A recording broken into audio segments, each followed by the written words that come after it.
Hello everybody and welcome to Wesley's Plant World with me, Wesley Peterson, and today I am sitting out in the area of my garden here at Crystal Cottage called the Botanical Garden, about to do a houseplant video for you today. And well, the plant I'm going to be talking about is a houseplant for us here in Sweden. In many other parts of the world, of course, they grow wildly and profusely outside, like in the warmer parts of the United States, like California or South America, where it's warm, and many other places around the world. This plant grows outside beautifully and robustly as big, beautiful bushes or small mounding bushes. But as I said, here in Sweden, it's only a house plant because this is a plant that cannot take cold temperatures whatsoever. And well, it's called Crassula ovata, the jade plant, or the money tree. So now I've done many videos on my plant that I have to my right here. This is my mother plant of my Crassula ovata collection, and I have many small plants and cuttings from this plant here. At the moment, you can't see much going on, right? It looks like a load of dead twigs in a pot, but it's not. I had to go in and give my mother plant a major prune back. And you have to do this now and again if you want to keep your Crassula ovata in shape, especially as a house plant indoors, because they have a tendency to get leggy because they need a lot of light. And indoors, they often don't get enough light, and then they start stretching out and get thinner branches that hang over and so forth.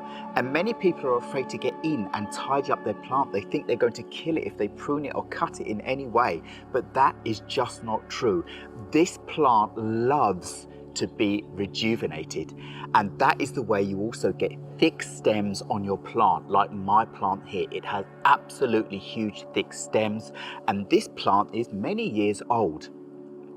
I bought it in a garden centre, and I'm going to show you some pictures of when I first bought this plant. It was absolutely huge, a big round mass of leaves, absolutely beautiful, and it even flowered for me. So before I carry on, enjoy a couple of photos of the lifetime of this plant, from a big bush to a flowering bush to a pruned bush to a plant that's been planted into a different pot and so forth, until now.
So I really hope you enjoyed seeing what my plant looked like, so you can understand, well, the stark contrast between then and now. So before I carry on, I just want to tell you what I did. So a while ago, I did a video where I transplanted my plant into a bigger pot, and it was this bigger terracotta pot here.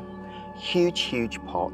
I lifted the plant up with its root ball, placed it in here and placed soil around it and left it at that. I didn't disturb the roots very much, and the plant did absolutely fine in this pot. because it's terracotta. And most of the time the plant was bone dry, but when I watered it, I tried to water it through, but the soil that I used was very, very dry, so it took a long time for the water to seep through into the soil anyway, so my plant never got overwatered. And well, it coped fine with being transplanted into a bigger pot. The only problem you would have is if you did that with a plastic pot and a soil that retains water too much, and you watered the whole thing and you got root rot and your plant started to die. It would never happen in a terracotta pot like this because the water gets wicked away very quickly and the roots will dry out very quickly as well. So when I transplanted my plant, I also took many cuttings from the plant, and this one here is just one of the many examples of the baby plants that I took. This is now 2 years old, and I have many, many examples of my mother Crassula plant going on in different styles. I even did a separate video where I made one stem into a kind of palm tree style. That's what I wanted. And well, look at this, one stem and the bushy part up here. And what I do to try and maintain the shape is I go and pinch out the ends when it starts getting too long. And in fact, I need to do that now. So I'm going to bring it in and just show you a little closer up what I do. So here we go. This is my palm style Crassula ovata that's been doing fabulously for me. It's tried a few times to grow out branches on the sides here, and I just go and pinch those out to keep the whole stem bare, to keep the shape. But you see, it's legging out at the top. So the leaves at the top here, just go in and pinch them out. That's it, just like that. And like this, pinch out the leaves, gone. And you can do that all over the plant to make sure it stays in shape. Otherwise, the branches will get too long and the plant will start bushing out too much. So I've taken quite a lot off now. And wherever I think it's too long, like this piece was way too long, just took off an extra layer and gone with that. So do that all over the plant and you will be able to maintain the shape of your plant. I will probably go in and take, here, I'll take another layer off actually. There you go, no problem. And there you go, I've managed to keep my palm tree shape going. Isn't it gorgeous? So while I'm at it, I'll show you closer up another example of my mother plant's cuttings that have become an absolutely beautiful green bundle of their own. In this pot, I have 4 stems. There you go. There are actually 4 stems in here. And that is the back side. This plant is doing absolutely fantastic. And again, if I don't want it to start getting too long, well, I can go in and prune off the top parts. Pinch out or chop them off however you feel and however low you feel, because your plant will always try to grow back anyway. It's not a problem pruning this plant. You need to.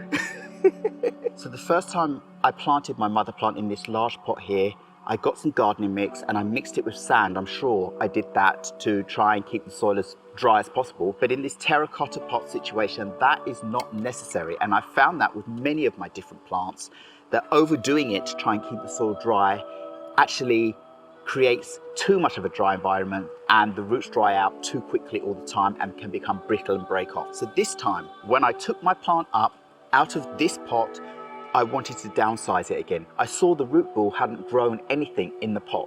It didn't need to be upsized at all. And Crassula ovatas don't need a big root ball to keep them sustained. They have so much moisture going on in their stems and in their leaves that the roots are just a little tiny part of the whole plant's ability to keep itself going. So what I did is I went in and I hacked up the root ball to half.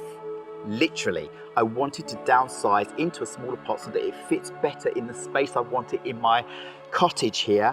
This was too big for my bathroom. As you saw in the pictures earlier, this was quite a big pot in my bathroom on the bathroom side. It took up the whole space. The whole plant just took up a quarter of my bathroom. So I wanted to downsize it. So it was very easy to go in and chop the roots to half. They were bone dry, so it didn't affect them anyway. This plant can take it and it won't have really bad adverse effect as long as when you do it and you've replanted your plant in a new pot, you do not water it. You leave the plant dry and let it acclimatize again. When you've got leaves on your plant like these, when the leaves start to curl or crinkle, then you can go in and give your plant a real good, thorough soaking through. And then it will be happy, it will plump up its leaves again, and it will carry on. So this time I've gone and bought myself a gardening mix, and I have just bought a normal gardening mix, and I haven't added anything extra because I don't want the soil to dry out way too much. So it's just a normal gardening mix that will be able to hold the water a little bit longer than it could before. And now my plant is in a much smaller pot, so I actually didn't have to put much new soil in. In fact, I only put a little bit of soil down to around probably the first 5 centimeters, and then the rest is the root ball and then soil around the edges again. And this plant has been absolutely fine with that. Now, since I went in and pruned my plant back, I haven't watered it once. So I pruned my plant all the way back at the end of March, and now it is the end of April 2025. And I just can't believe what's going on with my plant. Now, I know you can't see it right now.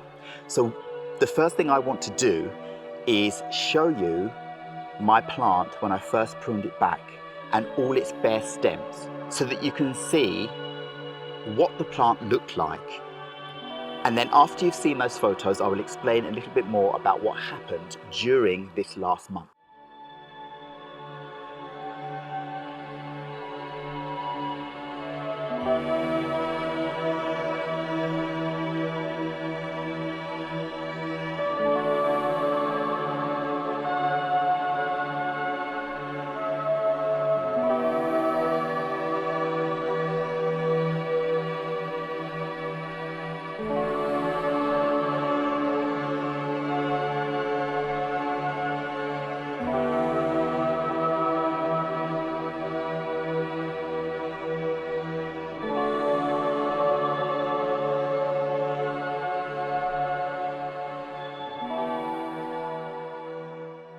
So now you've seen my plant close up, and you've seen all of the stems were pruned back with no leaves whatsoever. A huge mound of my plant disappeared, and I didn't have any space for all the cuttings this time, so they actually went to my compost heap.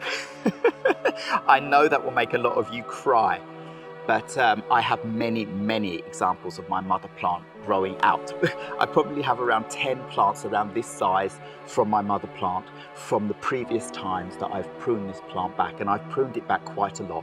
They say that you should kind of prune it roughly around the edges every other year, but I found that I've had to prune it back every year, and then every now and then. I've had this plant now 5 years, and it has needed to be pruned a lot, and this is the first time I've given it a complete whack back.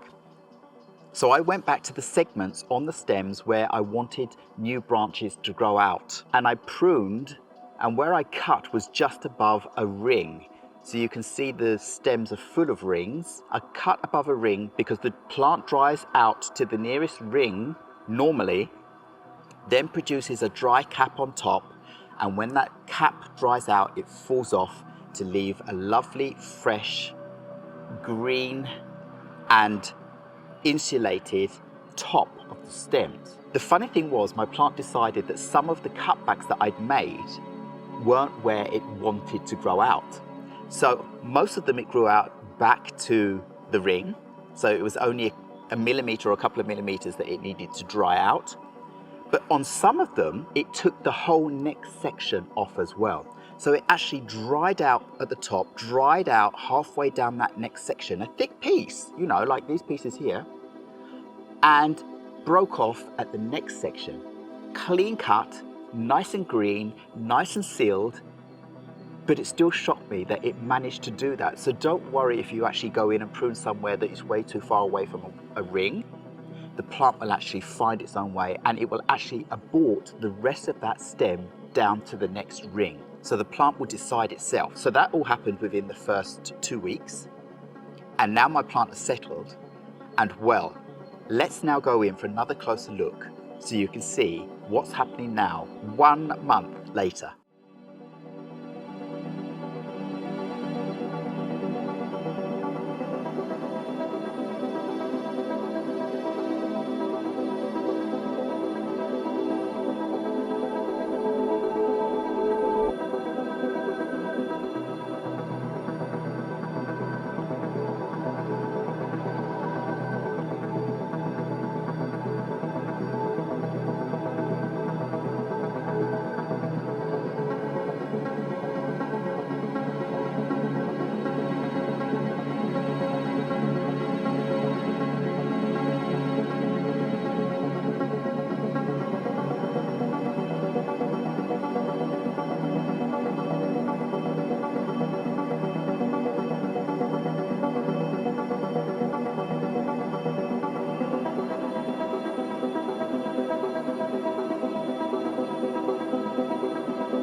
So aren't the photos amazing? Now you can see that me going in, hacking half the roots off my plant, downsizing its pot, putting it in a soil that is just a garden mix, nothing special, no cactus mix, no nothing special. I just got a normal garden mix, terracotta works, and left my plant without watering. That was the key, really. When you do this, you have to withhold the urge to want to go in and water your plant, because you're going to want to do that probably.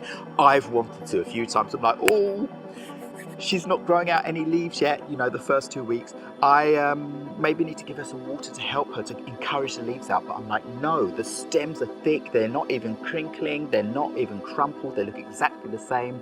It's been a whole month and I haven't watered this plant, and yet it's produced lots and lots and lots and lots and lots of baby leaves on every single end of the bare stems.